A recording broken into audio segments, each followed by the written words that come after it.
Sebuah tamparan sekuat tenagaku melayang di pipinya. Jangan pernah kau bawa-bawa nama ibuku. Kau yang bermaksiat. Ibuku yang kau sebut-sebut. Aku menghormati ibumu sebesar aku menghormati ibuku. Jika kau mulai menghinanya, maka hargamu di mataku lebih rendah dari kotoran anjing. Kau tahu apa itu anjing? Kau. Tangannya melayang di udara. Ku tantang dengan mata tajamku. Aku tahu sekali saja tangan kekar itu menyentuh pipiku, maka tubuhku akan oleng, tercampak di lantai. Tapi aku tidak gentar. Tajamnya sorot mataku lebih tajam dari pisau belati sekalipun. Sang durjana terlihat gentar, perlahan tangan itu turun, mengambang lalu mencengkeram kosong. Jangan pernah bermimpi mendapat tempat lagi di hatiku. Antara aku dan kau sudah selesai. Tinggal menunggu surat cerai kita. Jika sudah, maka aku akan segera mengungkapkan segalanya pada keluarga besarmu. Aku akan keluar dari kehidupanmu untuk selamanya. Sergahku lalu melangkah pergi. Kubaringkan tubuh lelahku di ranjang kecil, bekas ranjang bikina. Perempuan itu langsung permisi ke kamar belakang begitu aku masuk kamar. Dia tidak bertanya mengapa, tidak pula pernah ikut campur. Cika terlihat sangat pulas. Dia sama sekali tidak tahu kemelut yang sedang melanda orang tuanya. Kulirik jam dinding. Pukul 11 malam. Aku harus segera tidur, mengumpulkan tenaga untuk menghadapi hari esok, yang mungkin lebih pelik lagi. Baru saja aku terlelap, tiba-tiba ponselku berdering. Aku lupa mematikannya. Harusnya ku matikan saja tadi, supaya tidak terganggu begini. Halo, ucapku tanpa meneliti siapa si penelpon. Mel, aku tersentak. Suara itu, suara siapa? Iya, aku seperti sangat mengenalnya. Tiba-tiba hatiku berdebar tak karuan. Desah napasnya bahkan terdengar jelas. Aku kenal ini desah napas siapa. Aku sangat hafal. Tapi, tidak mungkin. Tidak mungkin dia. Dia tidak tahu nomor ponselku setelah aku menikah. Mas Gilang membuang semuanya dulu, agar kami tidak bisa saling berhubungan lagi. Kalau bukan dia, lalu ini siapa? Iya, ini aku. Melur. Siapa? Iya. Tanyaku dengan suara bergetar. Tidak terdengar jawaban. Hanya desah napasnya kian jelas di pendengaran. Aku semakin gelisah. Peluh mulai membasahi kening. Halo, maaf. Ini siapa? Ya, tanyaku lagi. Masih hening. Selain suara desahan napas. Mas Reno. Ini kamu, kan? Tanyaku tak sadar. Ku sebut nama itu tanpa berpikir panjang. Entah kenapa. Tapi, rasa kecewa menyergap. Telepon langsung diputus begitu saja. Kenapa? Siapa sebenarnya dia? Kalau itu Mas Reno, dari mana dia dapat nomorku? Apakah dari Mas Andi? Lalu, kenapa dia tidak mau menjawabku? Untuk apa dia menelpon kalau hanya untuk membuatku gelisah tak menentu? Kuletakkan kembali ponsel di atas nakas. Kupejam mata dengan paksa. Aku terlelap dalam letih, pedih dan gelisahku. Aku terbangun saat mendengar tangis Cika. Pelan aku bangkit untuk melihatnya. Rupanya Big Ina sudah mendahuluiku. Tidur aja lagi. Bu, biar saya saja yang bikin susunya. Ucapnya mungkin kasihan melihat lelahku. Tidak apa-apa, saya harus meluangkan waktu buat anak saya. Serengku meraih anakku. Kupeluk penuh kasih sayang. Ini dotnya. Kata Big Ina menyodorkan dot berisi susu hangat. Ku terima dan kumasukkan ke mulut mungil Cika dengan lembut. Cika mengisapnya dengan semangat. Kenapa Bibik terbangun? Kan ada saya yang jaga Cika. Bibik istirahatlah. Besok saya akan meninggalkan dia lagi bersama Bibik. Iya, saya terbangun mendengar deru suara mobil keluar dari garasi. Saya pikir ada maling. Rupanya Pak Gilang. Apa? Pak Gilang keluar? Iya, Bu, 2 jam yang lalu. Saya susah nggak bisa tidur lagi. Hatiku langsung syak. Mau kemana dia pagi buta begini? Ini masih jam 4 pagi, loh. Pasti ke rumah Harum. Tapi, bukankah dia harus bawa uang? Uang dari mana dia? Apakah dari mertuaku? Tolong jaga Cika, Bik. Pintaku menyerahkan Cika lalu bergegas ke kamar mertua. Sempat kulirik kamarku yang terbuka saat melintas. Mataku menangkap kotak merah tergeletak di atas ranjang. Itu kotak perhiasanku. Gegas aku masuk, meraih dan meneliti kotak yang telah kosong. Seperangkat perhiasan mahar pernikahanku dulu telah raib. Kalung, gelang, cincin, dan anting-anting. Perhiasan itu, maharku saat dia menikahiku dulu. Dia mengambilnya. Mas gila Aang? Oke, 2 jam yang lalu. Dia pergi. Tunggu aku, Mas. Aku datang. Kurungkan niat untuk ke kamar mertua. Buru-buru masuk ke kamar mandi. Aku belum mandi dari semalam. Kalau aku pergi dalam keadaan tidak mandi, gak enak banget bau kecut badanku ini. Kubuka lemari pakaian. Kupilih baju kaos lengan pendek saja, supaya saat duel nanti dengan keluarga pelakor gak ribet. Kuteliti celana panjang jeans yang paling enak dipakai, agar gerakanku lincah bila harus main terjang. Tapi, tunggu. Siapa yang akan ku terjang? Yah, harum. Perempuan itu sedang hamil. Aku gak boleh ngajak duel dong. Terus gimana? Aku pernah hamil. Kasihan juga kalau dia ku serang. Oh, iya. Aku serang calon mempelai pria saja. Secara dia sudah mencuri perhiasan emas milikku. Nah itu dasar aku menyerangnya. Kalau mempelai perempuan, aku siapkan siksaan mental saja. Manis, kan? Semoga bayi di perutnya gak malu lihat perangai maknya. Kalau Mas Yanto ngamuk, tinggal aku kedip mata aja. Tapi kalau ibunya balik nyerang aku gimana? Duh, perempuan itu kayaknya strong banget. Deh, aku sanggup enggak? Yah. Oh, Mala dan Rani. Mereka bodyguard setia untukku. Beres. Segera ku kenakan kaos berwarna merah lembut, celana jeans, kemudian ku rias wajah seperlunya saja. Aku hendak berperang, bukan tebar pesona. Oke, segera ku raih ponselku, mencari nama Rani. Apa sih? Masih ngantuk tahu gak? Sih, gerutunya saat mengangkat teleponku. Aku butuh bantuan. Cepat ganti baju. Aku jemput sekarang juga. Perintahku. Kemana? Aku butuh bantuan. Kita pergi perang. Mel, kau masih waras? Gak usah banyak tanya. Aku telepon Mala dulu. Iya. Segera aku tekan nomor Mala. Sama. Dia juga masih tidur saat ku telepon. Tapi begitu mendengar suaraku, dia langsung semangat. Kamu baik-baik saja? Kamu gak apa-apa, kan? Mel, aku baik. Cepat gerak. Deh. Kita ketemu di rumah Rani. Aku jemput kalian di situ. Buruan. Perintahku. Ada apa? Mel, nanti aku cerita. Pokoknya buruan. Oke, aku ganti baju. Langsung ke rumah Rani. Posisi rumah Rani adalah pertengahan antara rumahku dengan rumah Mala.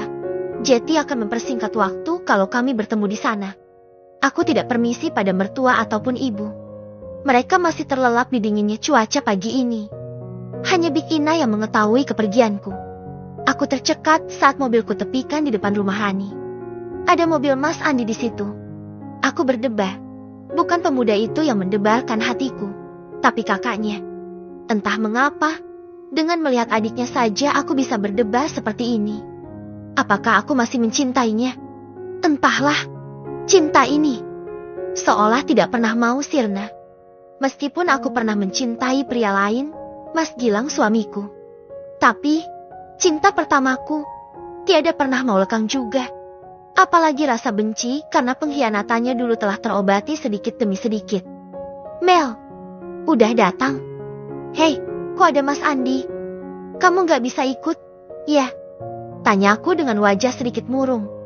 Kamu bilang mau pergi perang. Aku bawa pasukan. Dong. Maksudmu, Mas Andi? Iya, Mas Andi ikut. Aku terperangah. Mas Andi tersenyum. Baru kini ku sadari kalau senyumnya ternyata sangat mirip dengan senyum kakaknya. Mas Reno. Hei, kok melamun?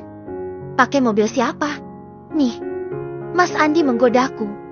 Mobil aku aja. Mobil Mas terlalu mewah dibawa berperang. Sahutku tersipu. Ada aja. Kamu. Oke, sini aku yang nyetir.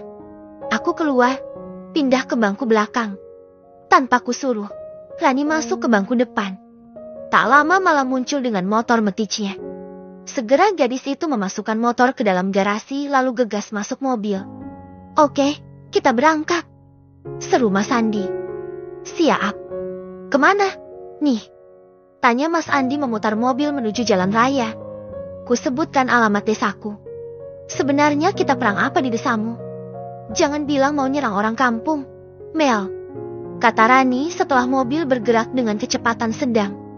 Mas Gilang hari ini nikah, sahutku datar. Apa? Malah dan Rani berteriak hampir bersamaan. Aku gak peduli soal nikahnya. Yang jadi masalah dia nyuri mahar nikahku. Aku mau ngambil hakku. Itu maharku. Sekalipun nanti aku sudah pisah, mahar itu tetap menjadi milikku. Karena dia telah mendapatkan aku meski kini dicampakannya. Sahutku dingin. Kenapa dia nyuri maharmu? Tanya malah seperti putus asa. Pasti untuk modal nikahnya. Sahutku pelan.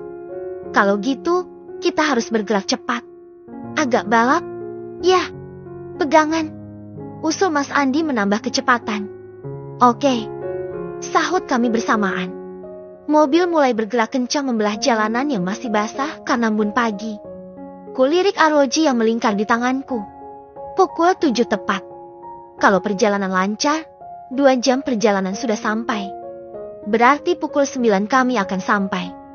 Mudah-mudahan belum terlambat. Rani terlihat duduk santai di samping pacarnya. Tidak ada tawa canda seperti biasanya. Aku dan Mala tidak berani berceloteh bebas. Kami hanya diam sepanjang perjalanan. Mel, bisik Mala tiba-tiba merapatkan duduknya ke tubuhku. Sahutku menoleh.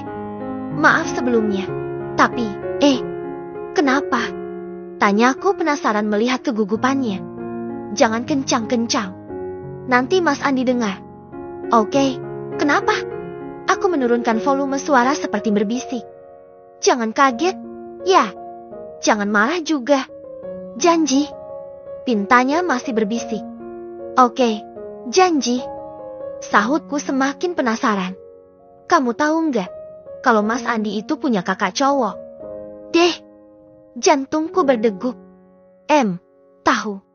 Sahutku berusaha tenang. Kamu tahu kalau kakaknya itu bernama Reno? Tahu.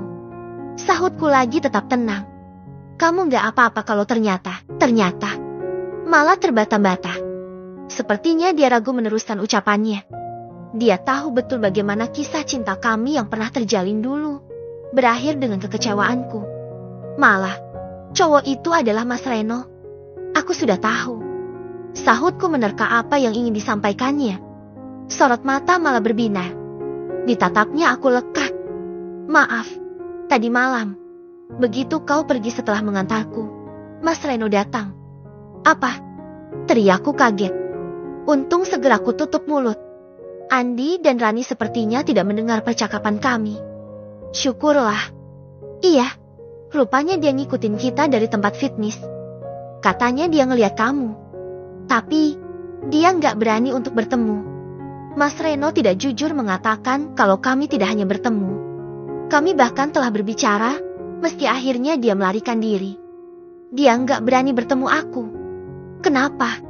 Mel, dia minta nomor kamu? Maaf, aku lancang memberinya. Tutur malah lagi. Jeti, benar. Yang nelpon aku tadi malam adalah Mas Reno. Kenapa dia tidak berterus terang kalau itu dia? Kenapa dia tidak bersuara? Apa maksudnya? Kau marah? Tidak. Nggak apa-apa. Dia menelponmu. Aku menggeleng. Aku berbohong. Kasihan dia. Mel, hidupnya hancur. Aku aja kaget pertama lihat dia. Hampir aja aku teriak. Untung dia segera nyebut nama dan buka topi sweaternya. Beda dengan Mas Andi. Kontras banget. Kau nggak tanya kenapa dia bisa begitu? Sergahku. Nanya. Dia jawabnya enteng banget. Apa katanya? Tanyaku penasaran. Katanya untuk menebus kesalahannya sama kamu. Apa? Sekali lagi aku teriak. Kali ini kencang tanpa tutup mulut. Mas Andi dan Rani menoleh ke belakang. Ada apa? Tanya Rani. Nggak apa-apa. bentar lagi kita sampai. Aku sedang nyiapkan nyali. Itu aja.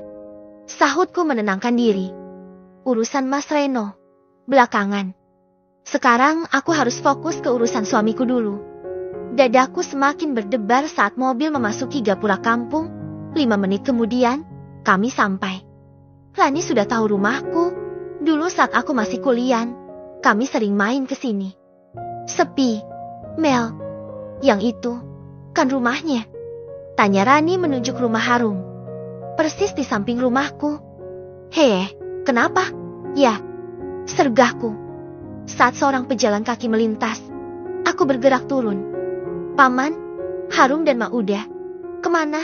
Ya, kok sepi? Rumahnya juga digembok dari luar. Tanyaku menghentikan langkahnya. Kurang tahu, Mel, kamu baru datang. Iya, Paman. Mel. Hei. Beberapa ibu-ibu mengejar ke arahku. Bik Yani, Bik Surti, Kak Bunga. Ada apa? Sahutku setelah mereka dekat. Kau cari Harum apa cari suamimu? Aku tercekat. Kenapa mereka bertanya begitu? Mobil suamimu ada di sana. Di mana? Tanyaku kaget. Di rumah Yanto. Rumah ini sudah ditarik sama Pak Dalang. Rentenir di desa sebelah itu. Harum dan ibunya nggak tinggal di sini lagi. Sahut Bik Surti. Jeti tinggal di mana? Bik, itu. Di sebelah balai desa. Di rumahnya Yanto. Abang si Harum. Oh, iya. Itu mobil Mas Gilang. Sahutku menatap jauh ke arah balai desa. Kebetulan tadi Bibik belanja di warung dekat rumah Yanto. Bibik lihat mobil suamimu terparkir di situ. Oh, iya. Makasih, Bik, infonya. Tapi, kalian bisa nggak membantu saya? Tanyaku penuh harap. Ngapain? Jangan ragu. Kami pasti akan membantumu. Ada apa? Ikut saya ke rumah Harum. Panggil warga yang lain juga kalau bisa. Saya mau ngelabrak suami saya. Dia mau menikahi Harum diam-diam. Masa? Sih? Ya, ampun. Si Harum kebangetan. Ayo, kita labrak rame-rame. Ayo. Panggil yang lain juga. Kami berjalan kaki menuju rumah Mas Yanto. Sambil berjalan, para ibu mengajak yang lain. Rombongan mengular, hampir 20 orang dewasa. Anak-anak tidak mau ketinggalan. Mereka berlarian sepanjang jalan. Aku langsung menyerbu masuk.